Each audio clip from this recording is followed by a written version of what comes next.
हिंदुस्तानी हैं हम, गर्व करो हिंदी पर। हिंदुस्तानी हैं हम, गर्व करो हिंदी पर। सम्मान देना, दिलाना कर्तव्य है हम पर। खत्म हुआ विदेशी शासन, खत्म हुआ विदेशी शासन। अब तोड़ो बेड़ियों को, तहे दिल से, तहे दिल से अपनाओ खुले आसमां को। पर ना छोड़ो धरती के प्यार को। हिंदी है मातृतुल्य हमारी, इस पर न्योछावर करो जिंदगी सारी, इस पर न्योछावर करो जिंदगी। तो मैं श्रीमती मनीषा बाहेती आप सभी को नमस्कार करती हूँ और हिंदी दिवस की हार्दिक शुभकामनाएं प्रेषित करती हूँ। हिंदी है भारत की आशा, हिंदी है भारत की भाषा। तो पुनः एक बार 14 सितंबर हिंदी दिवस की आप सभी को शुभकामनाएं।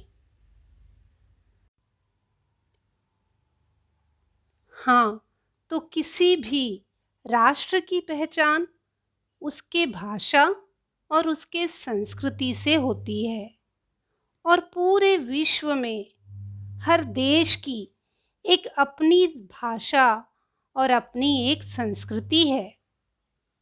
हमें यदि दूसरों की भाषा सीखने का मौका मिले तो यह अच्छी बात है, लेकिन दूसरों की भाषा के चलते अपनी मातृभाषा को छोड़ना पड़े तो ये कहीं ना कहीं थोड़ा सा दिक्कतों का सामना हमें ज़रूर करना पड़ता है।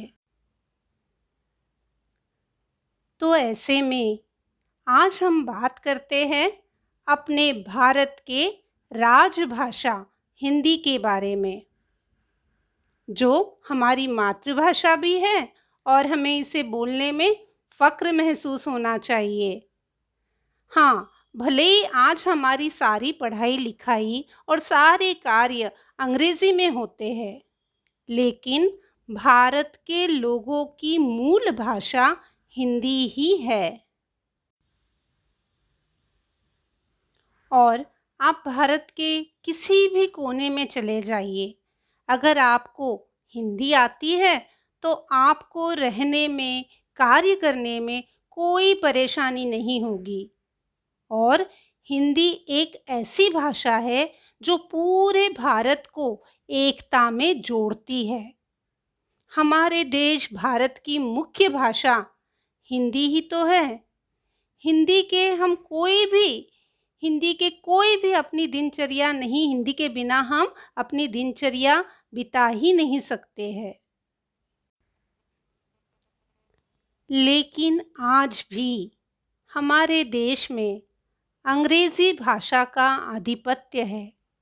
जो हमारी भाषा हिंदी को सम्मान मिलना चाहिए, शायद वो आज तक, अभी तक मिला है। लेकिन बिना हिंदी के हम अपने विकास की कल्पना भी नहीं कर सकते हैं।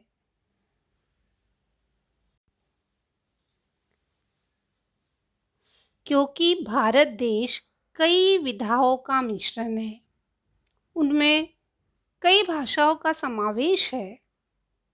इन सभी भाषाओं में हिंदी को देश की मातृभाषा का दर्जा दिया गया था। आज यह दुनिया में सर्वाधिक बोली जाने वाली भाषाओं में से एक है। इसे सम्मान देने के लिए ही प्रति वर्ष 14 सितंबर को हिंदी दिवस और राष्ट्रीय एकता दिवस मनाया जाता है।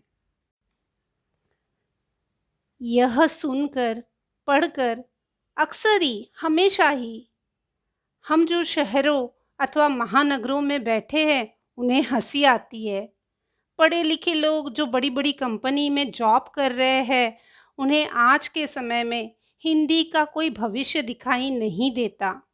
उनका मानना भी सही है, क्योंकि अपने आसपास के वे लोग जो है अपने आसपास के दायरे में रहकर ही सोच रहे हैं, इसलिए उन्हें एक सफल भविष्य जिसमें नौकरी, पैसा एवं ऐशो आराम हो, उसके लिए हिंदी का होना ज़रूरी नहीं लगता। हाँ, माना कि हिंदी भाषी जो है, वो हिंदी भाषा तकनीकी ज्ञान से थोड़ी दूर है, पर आज भी तकनीकी एकता से ज़्यादा मानवीय एकता महत्व रखती है। मानवीय एकता तभी आएगी जब सब में समानता हो, मतभेद कम हो, तभी तो मानवीय एकता आएगी। मानवीय एकता का होना बहुत ज़रूरी है। और यह मतभेद भाषा का मतभेद है।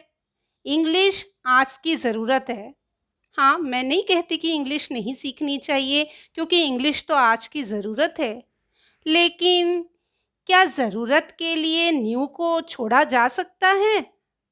अगर हिंदी को इस तरह से पृथक कर दिया जाएगा, तो गांव और शहरों में बढ़ता मतभेद और गहरा हो जाएगा, और जो कि देश के विकास में एक बहुत बड़ी बाधा है। तो अंत में मैं बस इतना ही कहना चाहूँगी कि भारत विभिन्न भाषाओं का देश है और हर भाषा का अपना महत्व है, परंतु पूरे देश की एक भाषा होना अत्यंत आवश्यक है, जो विश्व में भारत की पहचान बने। आज देश को एकता की डोर में बांधने का काम अगर कोई एक भाषा कर सकती है, तो वो सर्वाधिक बोली जाने वाली हिंदी भाषा ही है। आज हिंदी दिवस के अवसर पर मैं देश के सभी नागरिकों से यही अपील करना चाहती हूँ कि हम अपनी अपनी मातृभाषा के प्रयोग को बढ़ाएं और साथ में हिंदी भाषा का भी प्रयोग कर देश की एक भाषा के पूरे राज्य में फैलाए, एक भाषा को, जैसे कि हिंदी भाषा। हमारे पूज्य बापू और लौह पुरुष सरदार पटेल के स्वप्न को साकार करने में योगदान दे। तो पुनश्च एक बार आप सभी को मैं हिंदी दिवस की हार्दिक शुभकामनाएं देती हूँ।